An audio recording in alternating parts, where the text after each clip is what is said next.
сеземін. Үйрендім өзіңнен, оқуды төзіммен, үмітің ақталар сенемін. Ардақты ұстазым, өзіңе ұқсадым, қолыма әліппе ұстадым. Ардақты ұстазым, өзіңнен қыз жазып, нәралап білімді ұштадым. Осынау әлемде бәрі де өтеді ұстаздың алдынан. Есейіп кетсек те, биікке жетсек те, ардақты ұстазды ұмытпам. Ардақты ұстазым, өзіңе ұқсадым, қолыма әліппе ұстадым. Ардақты ұстазым, өзіңнен қыз жазып, нәралап білімді ұштадым.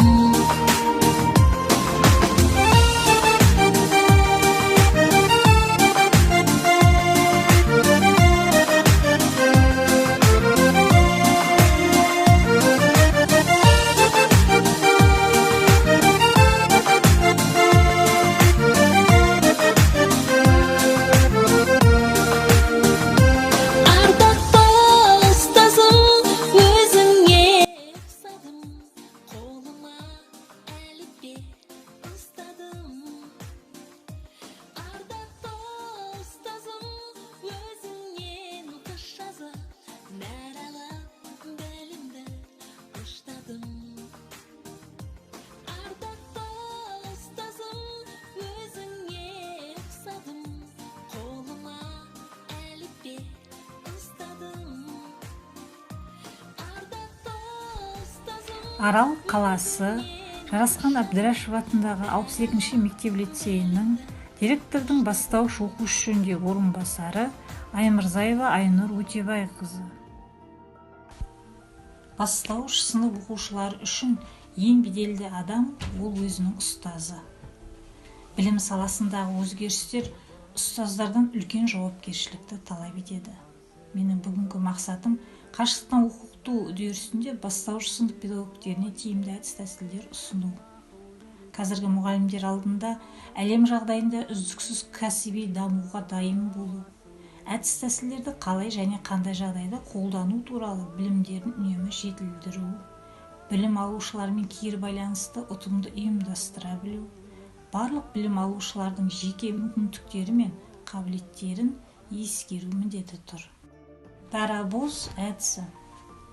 Бұл әдістің ұтымдылығы бірінші орында баланың қабілетінен гөрі еңбектену тұратындығында. Тынымсыз еңбек қабілетті дамытады. Баланың сенімділігі мен қызығушылығын ұштайды. Бала еңбегі мынадай бағыттарда жан-жақты бағаланғаны жөн.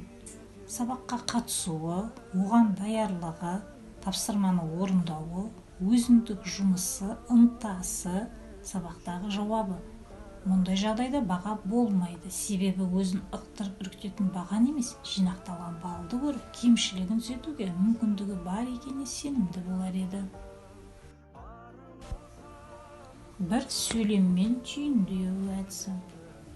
Оқушылар тақырып бойынша білімдерін түйіндейтін бір сөйлеммен жазып шығады.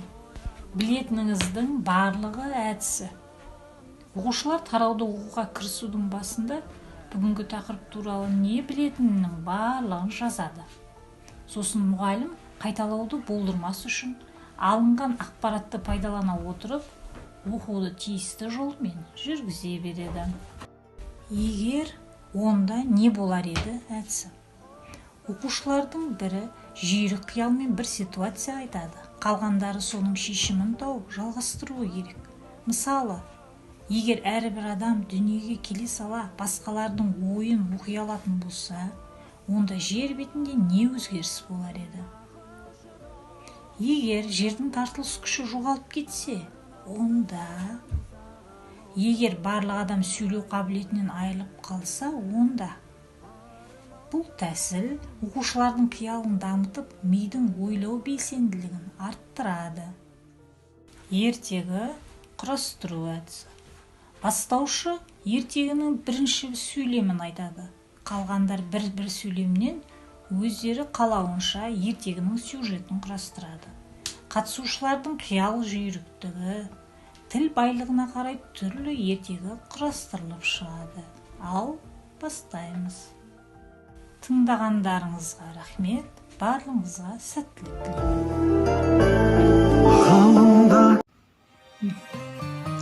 Арал қаласы нөмір 220 орта мектебінің бастауыш сыныптар жөніндегі оқу ісінің меңгерушісі Наукеева Лайық Тәукерқызы.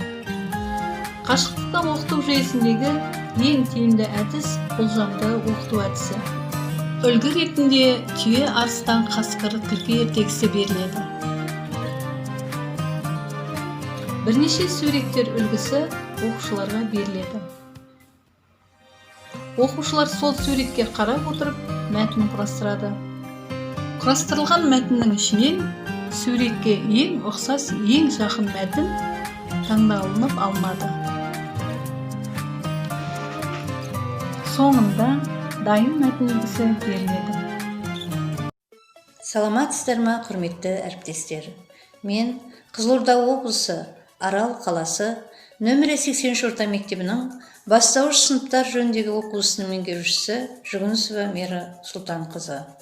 Бірлескен оқу өзара іс-әрекет жасау болса, бірлескен жұмыс мақсатқа жету жолына бағытталған өзара әрекеттің құрылымы болып саналады. Олай болса, нөмірі 80 орта мектебінің бастауыш сынып мұғалімдерінің бірлесе отырып атқарып келе жатқан қашықтан білім беру барысындағы іс-тәжірибелерімен бөліскелі отырмын. Білім негізі бастауышта деп бекер айтылмаса керек. Жалпы, қашықтан оқыту бұл оқушылар мен мұғалімдердің бір-бірімен кеңістікте алыстатылған оқу формасы екендігі белгілі. Бастауыш сынып мұғалімдері оқушының белгілі бір дәрежеде білім алу үшін WhatsApp, интернет желісі, YouTube'дан қажетті сілтемелер, слайд, яғни қолда бар мүмкіндіктерді пайдалануда. Әрине, ата-аналардың балаларының дұрыс білім алу үшін ұстаздарына қолдау көрсетуін ерекше атап өтуге болады. Қашықтан оқыту жүйесінің чаттары немесе бейне конференциялар арқылы мұғалімдер жиналыстары ұйымдастырылып, педагогтар мен ата-аналардың ұсыныс пікірлерін, түсінбеген сұрақтарын талқылап, қашықтан оқыту жүйесіндегі кемшіліктерді жою мақсатында бірлескен жұмыстары жүргізіліп келеді. Қазіргі таңда біз жүргізіп отырған қашықтан оқыту бағытымыз оң нәтижесін беруде. Осындай күрделі де қызықты, жауапкершілігі мол мамандықты таңдап, әлемді мойындатқан уақытша қиын қыстау кезеңде жалықпай, мойымай еңбектене білген әріптестеріме алғысым шексіз. Қашықтан оқыту барысында бірігіп, ұйымшылдықпен атқарылған жұмыстардың оң нәтиже беруде білікті ұстаздарымыздың үлесі деп білемін. Сәлеметсіздер ме? Мен бірінші сынып білім алушысы Бақытжан Гүлханым. Номері 83-ші мектептің ұстаздарына алғысымды айтамын. Қашықтан оқу маған қиын емес. Сабақтар бұрынғыдан да қызықты өтіп жатыр. Рахмет.